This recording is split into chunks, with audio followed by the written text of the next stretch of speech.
우리 사랑하는 전국교회 성도 여러분, 한 주간 평안하셨습니까? 또 사모하는 마음으로 예배 자리에 나오신 여러분들에게 또 하나님의 놀라운 은혜가 임하기를 간절히 소망합니다.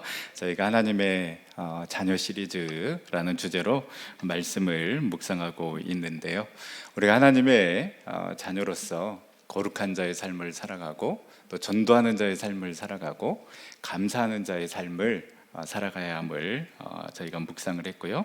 오늘 이제 본문 말씀을 통하여서 하나님의 자녀 시리즈 네 번째, 예배하는 자의 삶에 대해서 묵상을 하며 은혜를 나누고자 합니다. 저희가 오늘 로마서 12장 1절에서 2절 말씀을 이제 저희가 읽었는데요, 이 로마서 12장은 이 전체 로마서가 이제 16장으로 되어 있는데요, 이 네 번째 단원이 시작되는 말씀이라고 할 수 있습니다. 이 로마서 12장부터 이 15장까지 이 네 번째 큰 단원으로 이렇게 이어지게 되는데요, 이 로마서 마지막 16장이 어떤 문안, 인사로 이렇게 구성되어 있는 걸 보면 이 네 번째 단원이 어떻게 보면 로마서의 마지막이라고 할 수 있습니다. 이 바울은 이 로마서 11장까지 오면서 우리가 어떻게 정말 그 하나님의 자녀가 될 수 있었을까, 또 어떻게 우리가 구원받는 자녀가 될 수 있었는가에 대해서 쭉 설명을 했습니다. 그런데 이 12장 3절부터 그 말씀의 내용을 보면 교회 안에서 우리가 어떻게 생활하고 어떻게 섬겨야 되는지, 그리고 또 이 사회와의 이 관계 속에서 어떻게 살아가야 될 것인가, 선으로 악을 이기라고 권면을 하고 있습니다. 그리고 국가에 대해서, 이웃에 대해서 어떤 삶을 살아갈 것인가, 로마서 15장까지 쭉 이야기를 하고 있습니다. 그리고 이 종말의 시대에 어떤 삶을 살아갈 것인가에 대해서 이야기를 하고 있는데요, 따라서 이 구원받은 자의 삶에 이 대전제라고 할 수 있는 말씀이 바로 이 로마서 12장 1절에서 2절 말씀이라고 할 수 있습니다.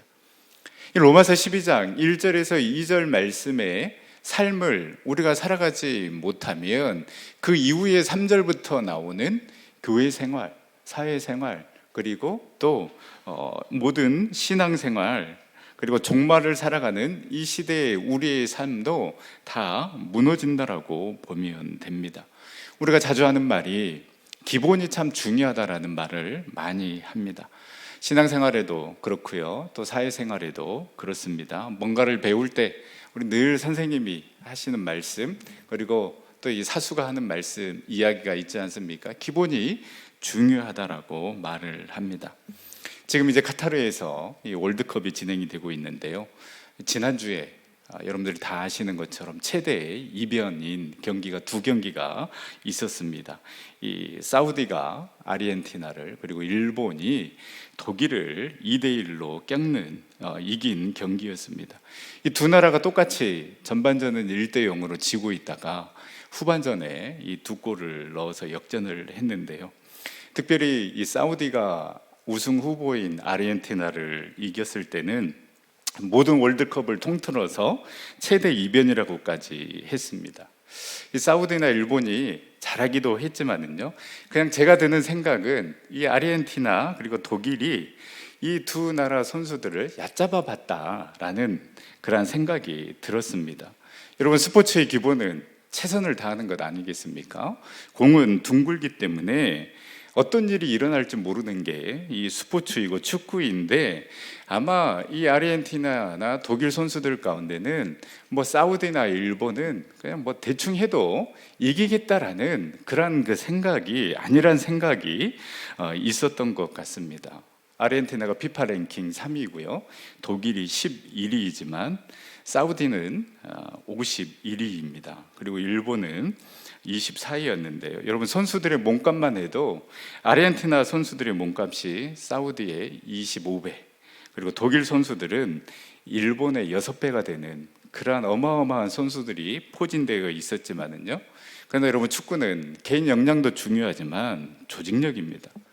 이 사우디는 그 뛰었던 경기 11명 중에 9명이 그 한 클럽에서 선발을 맞춰온 선수들이 국가대표에 있었습니다.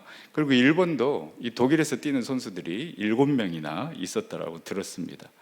이 사우디가 이기고 또 일본이 이기니까 우리도 이길 것 같다라는 그러한 느낌과 함께 또 무엇보다도 일본이 이기니까 왠지 우리도 반드시 이겨야 된다라는 그러한 그 부담감이 제가 선수도 아닌데 저에게도 있더라고요. 그러면서 걱정이 되는 게 나도 이런 부담감이 있는데 우리 선수들은 얼마나 큰 부담감이 있을까, 이런 쓸데없는 걱정까지 하게 되더라고요.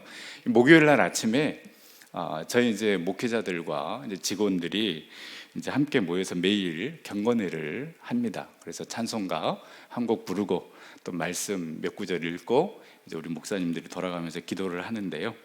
제가 누구라고 말씀을 드리지 않겠지만 우리 남본 목사님께서 기도를 하셨는데 갑자기 이제 기도를 하시다가 이 기도 말미에 하나님, 오늘 한국 축구합니다. 사우디도 이겼고 일본도 이겼는데 우리나라도 불쌍히 여겨주셔서 이기게 해달라고, 그리고 이기고 싶습니다 라고 이렇게 기도를 하셨습니다. 이 마치 선수가 기도하는 것처럼 간절한 마음을 담아서 어린아이처럼 기도를 했는데요. 제가 지금까지 한 2년 동안 이렇게 우리 남목사님과 함께 있지만 지금까지 드린 기도 중에 제일 간절한 기도였습니다. 그래서 대한민국이 이기겠구나 싶었는데 결과는 여러분들이 다 아시지 않습니까? 그래서 제가 결론을 내렸습니다. 아직 목사님의 영빨이 약하구나. 제가 그래서 그 다음날 더 간절히 기도했어야 됐다고 제가 우리 목사님을 구박 좀 했습니다. 이런 비기기는 했지만은요, 이 국내뿐 아니라 해외 전문가들도 이 대한민국이 잘 싸웠다라고 이렇게 평가를 했습니다. 사실 그동안 우리 감독 욕 많이 하지 않았습니까? 저만 그랬습니까? 그런데 결국 이 벤투 감독이 원하는 이 빌드업이 되었고 이 조직력이 살아났기 때문에 그나마 정말 이렇게 우루과이도 강팀 아닙니까? 비길 수 있었다라는 그런 분석이 있었습니다. 한 사람에 의존하지 아니하고 열심히 뛰고 또 조직력으로 승부하는 게임을 했기 때문에, 즉 축구의 기본을 잘 지켰기 때문에 승리는 못했지만 그래도 모두의 예상을 깨고 좋은 경기를 펼칠 수가 있었던 것 같습니다. 여러분, 신앙도 마찬가지입니다. 내가 몇십 년 신앙생활을 했다, 그리고 내가 어떤 직분을 받았다, 이것이 중요한 것이 아니라 신앙의 기본이 중요합니다. 그러면 그 신앙의 기본 중에 기본이 무엇인가? 바로 로마서 12장 1절에서 2절 말씀입니다. 이것이 되지 않으면 3절부터 계속해서 나오는 교회 생활도 섬김도 그리고 세상 속에서 그리스도인의 삶도 다 무너질 수밖에 없습니다. 그렇다면 그 기본 중의 기본, 핵심 중의 핵심이 무엇입니까? 바울은 먼저 하나님의 모든 자비하심으로 권면하고 있습니다. 우리 1절 말씀을 우리 다 같이 다시 한번 읽어보도록 하겠습니다. 그러므로 형제들아, 내가 하나님의 모든 자비하심으로 권하노니 너희 몸을 하나님이 기뻐하시는 거룩한 산 제물로 드리라. 이는 너희가 드릴 영적 예배니라. 바울이 하나님의 자비하심으로 권면하고 있는 그 권면은 무엇입니까? 너희 몸을 하나님이 기뻐하시는 거룩한 산 제물로 드리라는 것입니다. 구약 시대의 제사는 짐승을 죽여서 제물로 하나님께 드렸습니다.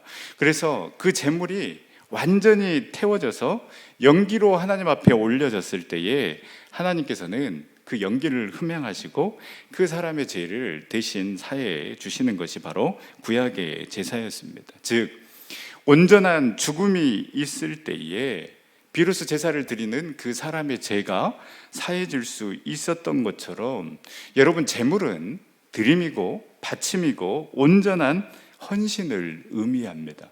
여기에 내 권리가 있을 수 없습니다. 그런데 바울은 우리의 몸을 거룩한 산 제물로 드리라고 권면합니다. 여러분, 우리의 몸을 거룩한 산 제물로 드린다는 것은 결국은 내 몸에 대한 권리가 누구에게 있다는 것을 의미합니까? 하나님에게 있다는 것을 의미합니다. 온전히 이제 내 삶은 온전히 하나님께 있습니다라는 이 고백이 전제된 말씀입니다. 구약의 제물이 온전히 죽어서 하나님께 드린 바 되었던 것처럼 이제는 내가 살아있는 동안에 그 모든 삶 속에서 거룩한 산 제물, 온전한 제물이 되어서 하나님께 드린 바 된 그 삶을 살아가는 것, 여러분 바로 이것이 지금 이 시대에 하나님께서 원하시는 우리가 드릴 영적 예배다라고 바울은 이야기하고 있습니다. 여러분, 우리는 지금 드리는 이 예배의 시간 정말로 신령과 진정으로 최고의 예배를 하나님께 드려야 합니다. 그리고 그 힘으로 세상에 가서 거룩한 산 제물이 되는 영적인 예배, 삶으로 드리는 예배를 드려야 합니다. 지금 여기서 여러분 대충 예배를 드리는데 삶에서 영적인 예배를 드릴 수가 없습니다. 삶에서 거룩한 산 제물이 되어서 영적인 예배를 드리지 않고 마치 내가 내 삶의 주인인 것처럼 그렇게 유기를 살아왔다가 여기에 와서 여러분 신령과 진정으로 예배 드릴 수도 없는 것입니다. 그런데 우리는 주일 이 예배 자리에 와서 하나님, 내가 왔습니다, 그렇게 하나님의 마음을 진정시킨 다음에 삶에서는 우리 주님도 생각하지 않고 그 말씀도 생각하지 않고 바쁘게 정신없이 지냅니다. 그러면서 이 마음 한켠에 내가 예배 드렸으니까, 내 할 일은 했으니까 이제 어느 정도는 내 맘대로 살아도 괜찮겠지, 이렇게 살아가도 되겠지라는 그러한 생각이 여러분 혹 우리 가운데 있지는 않습니까? 절대 아닙니다. 여러분, 우리의 삶의 자리에서도 하나님께서는 우리가 온전한 제물이 되기를 원하십니다. 내 의지, 내 생각, 내 삶의 행동 하나하나, 내 삶의 모든 말 한마디 한마디, 이 모두가 거룩한 제물이 되어서 갈라디아서 2장 20절 말씀처럼 예수 그리스도가 십자가에 달려서 온전히 죽으신 것처럼, 그래서 우리의 모든 것들이 온전히 죽어 거룩한 제물이 되기를 원하시는 것입니다. 또 예수 그리스도가 3일 만에 부활하셔서 다시 살아났던 것처럼 이제 우리도 살아나서 우리의 삶의 자리에서 이제 내가 사는 것이 아니라 오직 내 안에 예수 그리스도가 사시는 것처럼 사는 삶을 살아가는 것, 여러분 바로 이것이 거룩한 산 제물이 되어서 하나님께서 원하시는 그런 영적 예배를 드리는 삶이라고 할 수 있습니다. 여러분, 우리의 삶의 자리에서 실패할 수 있습니다. 무너질 수 있습니다. 그렇다면 그렇게 실패했기 때문에, 무너졌기 때문에 여러분 더 갈급한 마음으로 이 자리에 사모하는 마음으로 나와 오셔야 되는 것입니다. 하나님, 그래서 이 예배를 통하여서 하나님, 내 삶의 주인은 내가 아니라 하나님 당신임을 다시 한번 깨닫게 하여 주시옵소서.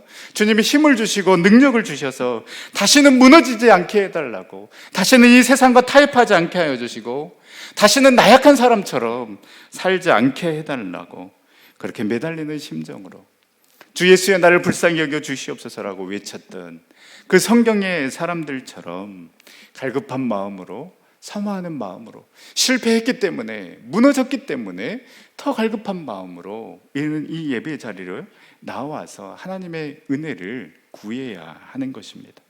그렇게 공급받아서 우리는 다시 세상으로 나아갈 때에 우리는 거룩한 산 제물이 되어서 영적인 예배를 드릴 수가 있는 것입니다.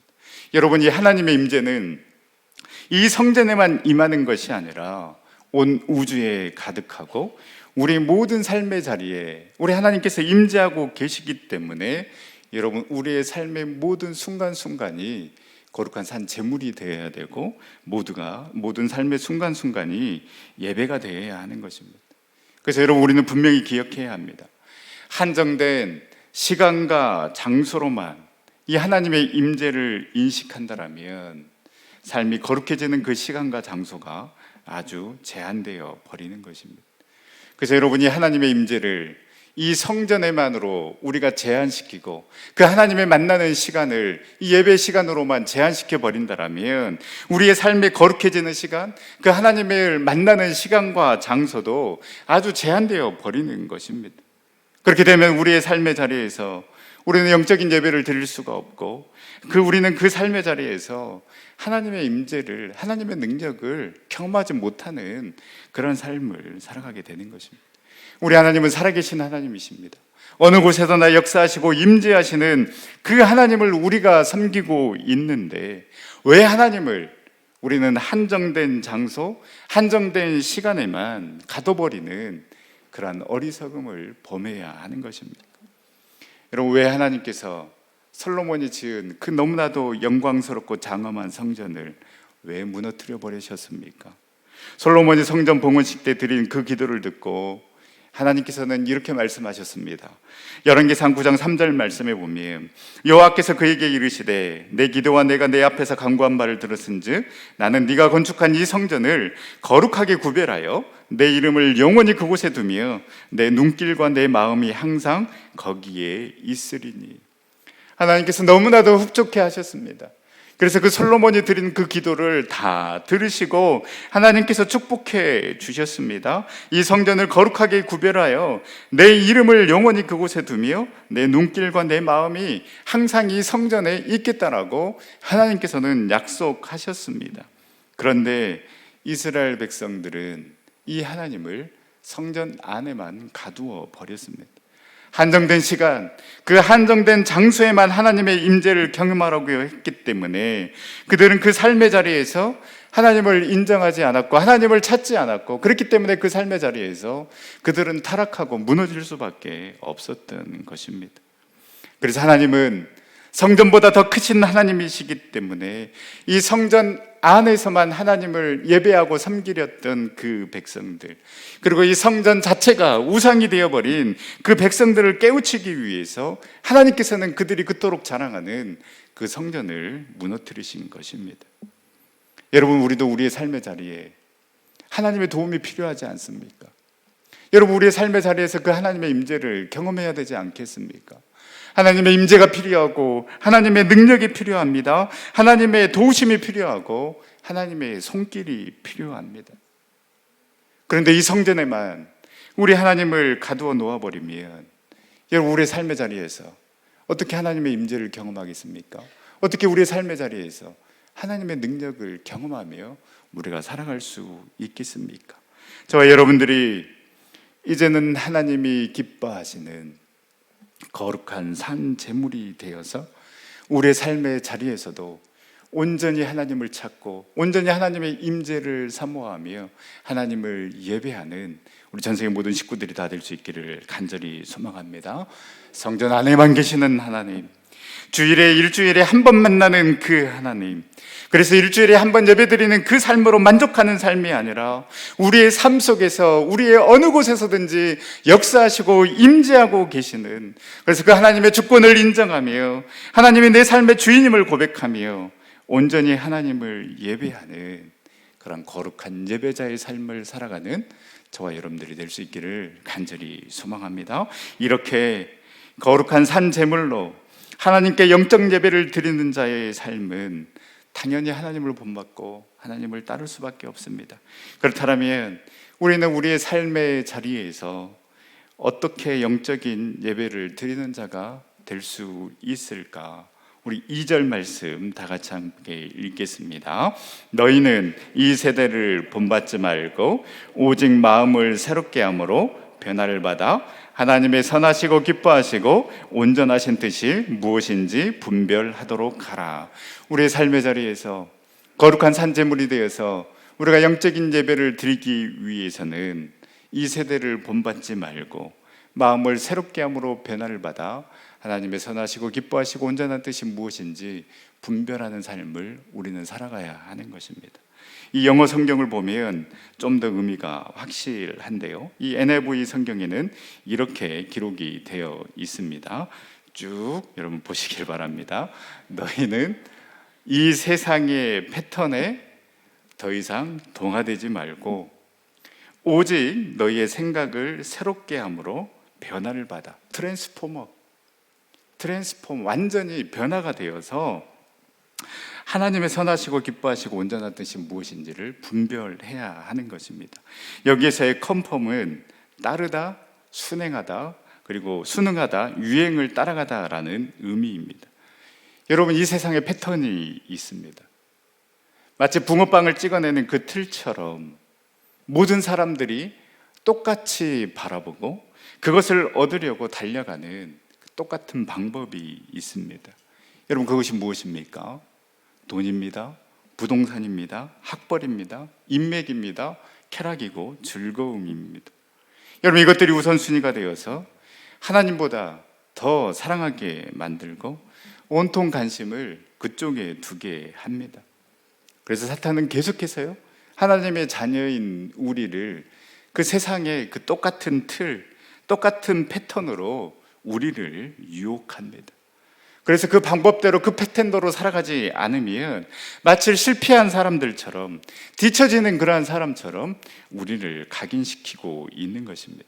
그리할 때에 이 패턴에, 이 세상의 방법에 더 이상 동화되지 않고 순응하지 않고 그 유행을 따라가지 않는 것, 그래서 이 세대를 본받는 것이 아니라 이 세대를 변화시키는 사람이 바로 그리스도인이고, 이러한 삶을 삶의 자리에서 살아갈 때에 우리는 거룩한 산 제물이 되어서 영적인 예배를 드리는 참된 예배자의 삶을 살아갈 수 있게 되는 것입니다.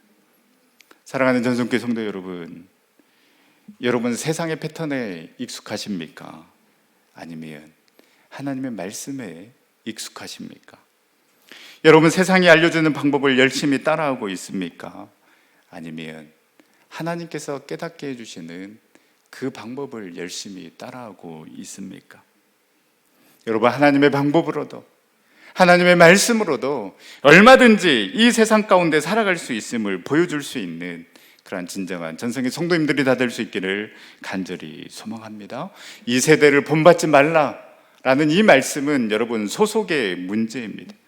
우린 더 이상 세상에 속한 자가 아니라 하늘에 속한 자인 것입니다. 그렇기 때문에 우리는 세상의 패턴, 세상의 방법으로 그것에 순응하며 살아가는 삶이 아니라 하나님의 방법으로 우리의 삶의 진정한 목자 되신 그 하나님을 따름으로 진정한 영적 예배를 드리는 우리 전생 모든 성도님들이 다 될 수 있기를 간절히 소망합니다.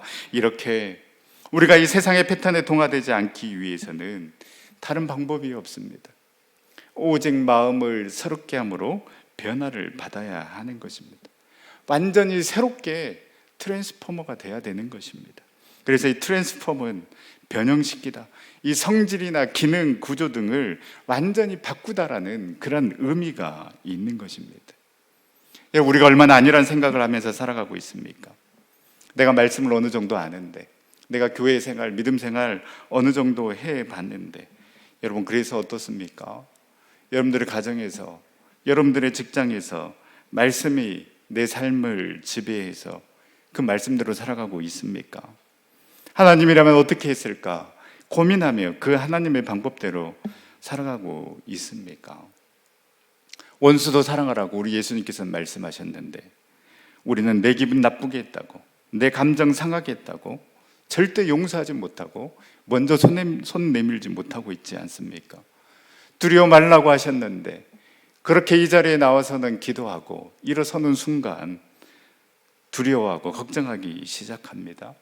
왜 그렇습니까? 그냥 그렇게 살아왔기 때문에, 늘 그 패턴으로 신앙생활을 해왔기 때문에, 트랜스포머 되지 않고 늘 그 방법으로 해왔기 때문에 우리는 늘 이러한 삶을 살아갈 수밖에 없는 것입니다. 바울의 고백처럼 매일매일 십자가 앞에서 내 몸을 쳐서 복종시켜야 합니다. 그리고 다윗의 고백처럼 하나님이여 내 속에 정한 마음을 창조하시고 내 안에 정직한 영을 새롭게 하여 주시옵소서. 정말로 완전히 하나님께서 이 세상을 창조하시는 것처럼 정말로 새롭게 내 마음이 창조되는 그런 역사가 일어나야 하는 것입니다. 그냥 되어지지 않습니다. 하나님께서 창조해 주셔야 합니다. 하나님께서 새로운 영을 부어 주셔야 하는 것입니다. 우리의 마음이 하나님의 말씀으로, 성령의 능력으로 완전히 새롭게 변화됨으로 다시 보게 되는 그런 놀라운 역사가 우리 가운데 일어날 수 있기를 간절히 소망합니다. 이런 역사가 일어나야지만이 여러분 우리는 세상의 패턴을 따라가지 않게 되는 것입니다. 또한 이런 역사가 일어나야, 그래서 온전히 우리의 마음이 변화되어 온전히 새롭게 되어서 다시 보게 되는 그런 역사가 일어나야만 우리는 하나님의 뜻을 분별할 수 있습니다. 저는 세상의 것이 좋았고 그 패턴을 따라가려고 했는데 내 마음이 말씀에 의해서 변화되고 성령에 의해서 변화되면 다시 보게 되는 것입니다. 다시 해석하게 되는 것입니다. 그래서 상황과 환경은 똑같지만 믿음의 눈으로 바라보게 되는 것이고 믿음의 눈으로 해석하게 되는 것입니다. 우리 모든 전성의 성도님들이 이제 우리 하나님을 한정된 장소, 한정된 시간에 가둬놓지 아니하고 어디에서나 역사하시고 함께하시고 일하시고 계시는 그 하나님의 임재를 사모하며 우리의 몸을 하나님이 기뻐하시는 거룩한 산 제물로 드리는 그러한 영적 예배자, 하나님이 찾으시는 귀한 예배자가 될 수 있기를 간절히 소망합니다. 이러한 영적 예배를 드릴 때에 우리는 이 세상의 패턴을 따라가지 않고 온전히 새롭게 변화되어 하나님의 뜻을 분별하는 자의 삶을 살아가게 될 줄 믿습니다.